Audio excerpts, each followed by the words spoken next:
नमस्कार, जनवार्तामध्ये आपल्या सगळ्यांचं स्वागत. MTV या चॅनलवरील रोडीज या कार्यक्रमाच्या रघु या सूत्रसंचालकाला अखिल भारतीय विद्यार्थी परिषदेच्या कार्यकर्त्यांनी काळे फासले. या मालिकेतील रघु आणि रणविजय हे कलाकार एका खासगी कार्यक्रमासाठी पुण्यात आले. त्या निमित्ताने त्यांनी एक रॅली काढली होती. सारसबागेजवळ ही रॅली अभाविपच्या वतीने उधळून लावण्यात आली.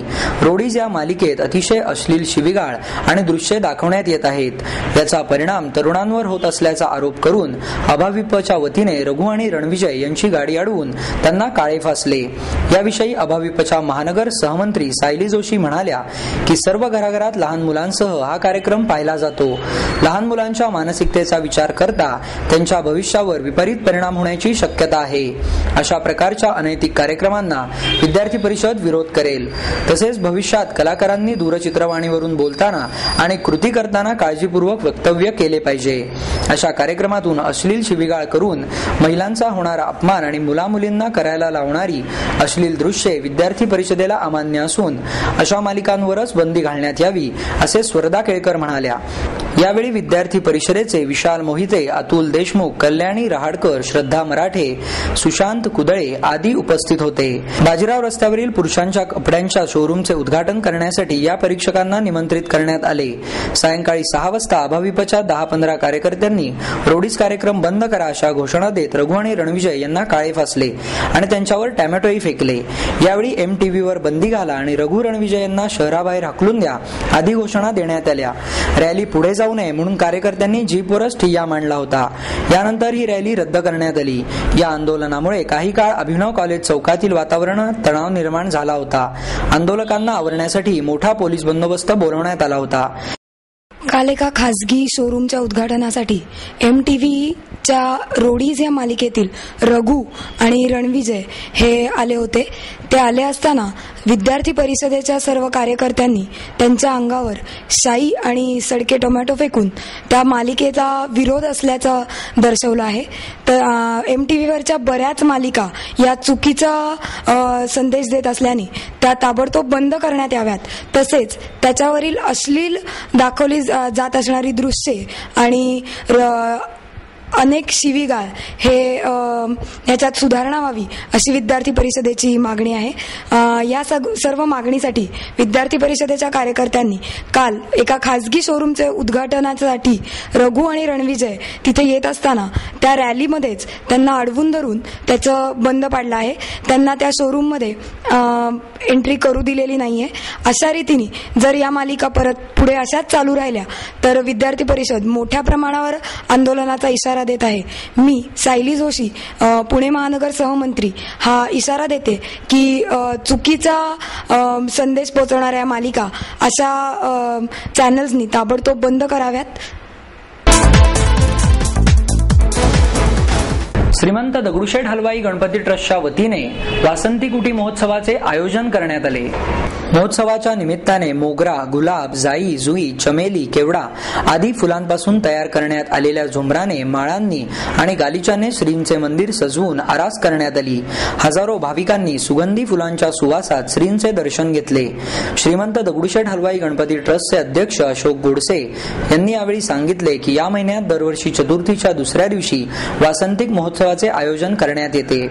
चंदन उटी लावून श्रींची आरास केली जाते. तसेच उटी भजनाचा कार्यक्रम आयोजित केला जातो.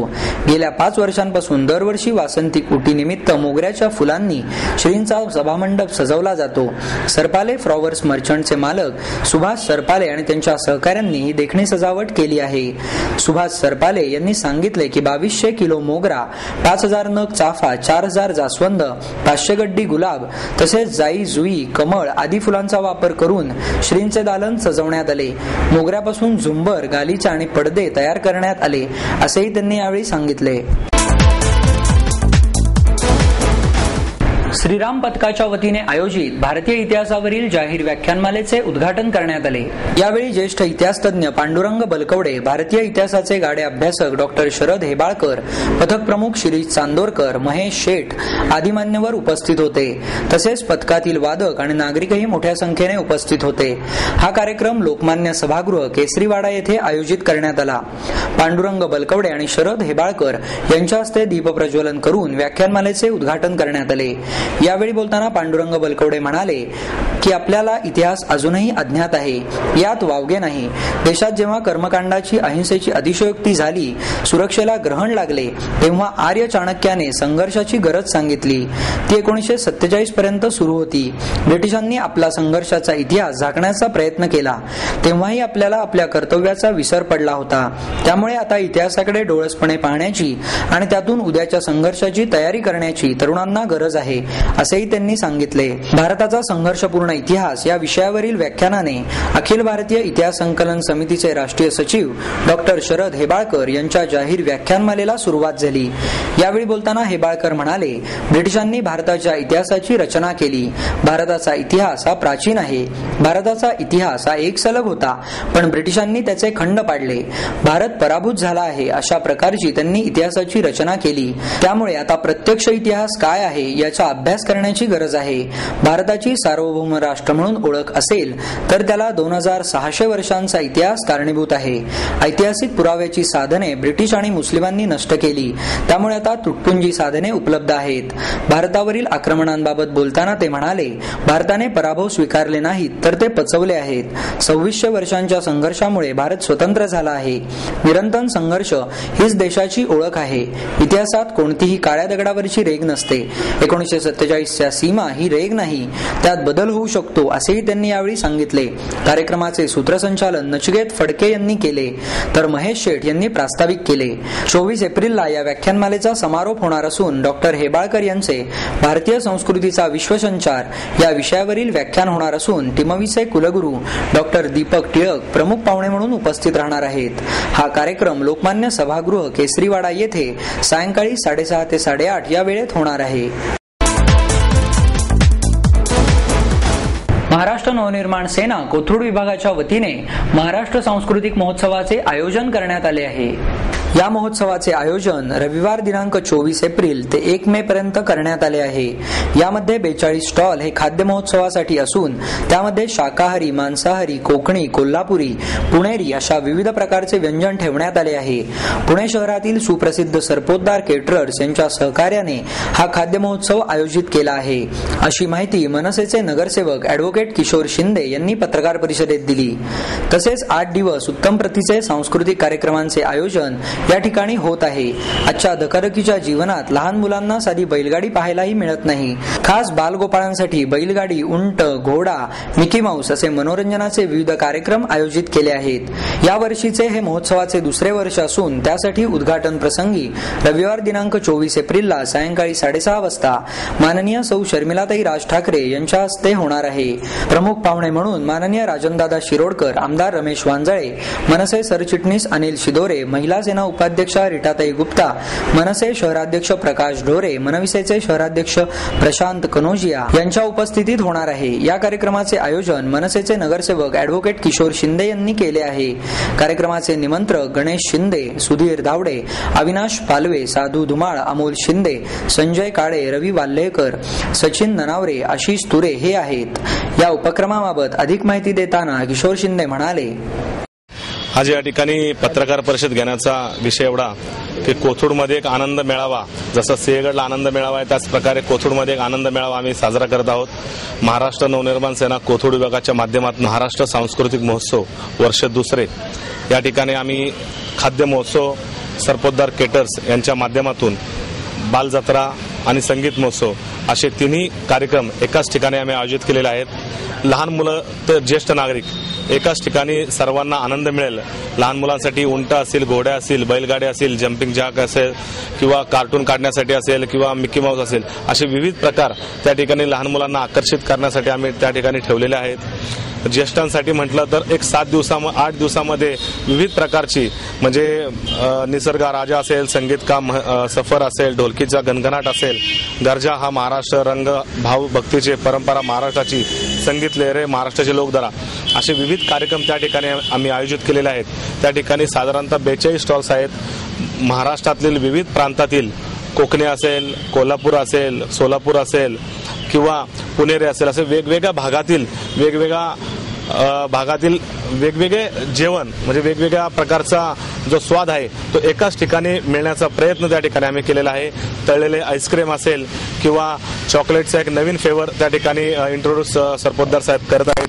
अशा प्रकारचा कार्यक्रम त्या ठिकाणी आम्ही आयोजित केलेला आहे आणि 24 तारखेला साधारणतः उद्या रविवारी सायंकाळी 6 वाजता सौ शर्मिलाताई राज ठाकरे यांच्या हस्ते उद्घाटन होणार आहे.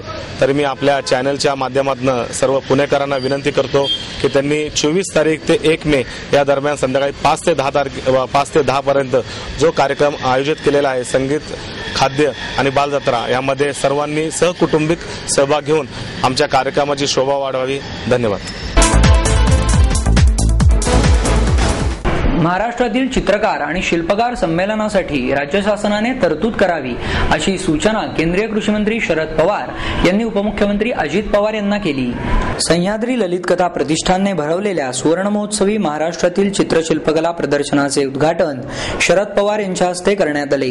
याप्रसंगी खासदार सुप्रिया सुळे, महापौर मोहनसिंग राजपाल, माजी खासदार श्रीनिवास पाटील, ज्येष्ठ शिल्पकार राम सुतार, मुरलीधर नांगरे, डॉक्टर सुधीर भोंगळे, बापूसाहेब झांजे आदी मान्यवर उपस्थित होते. संमेलन प्रदर्शनासाठी सर्व कलाकार संस्थांनी एकत्रित येऊन एक प्रस्ताव तयार करावा आणि तो राज्य शासनाला द्यावा असे सांगत शरद पवार म्हणाले की या संमेलनासाठी तरतूद जर अर्थसंकल्पामध्ये केली आणि उद्या एखादा मंत्री ही तरतूद काढून टाकू शकतो. यामुळेच एका संस्थेला शासनाने निधी द्यावा जो बँकेत ठेवून त्यावर मिळणाऱ्या व्याजावर संमेलनं, प्रदर्शनं भरवण्यात येतील. हेच संमेलन या कलेला संपन्न करण्याचे काम करेल आणि नव्या पिढीला प्रोत्साहित करण्याचेही काम करेल. संपन्न समाजाची उंची त्यात किती शिक्षित आहेत यावरूनच नव्हे तर तेथील सांस्कृतिक कला, साहित्य, नाट्य किती संपन्न आहे यावरून ठरते.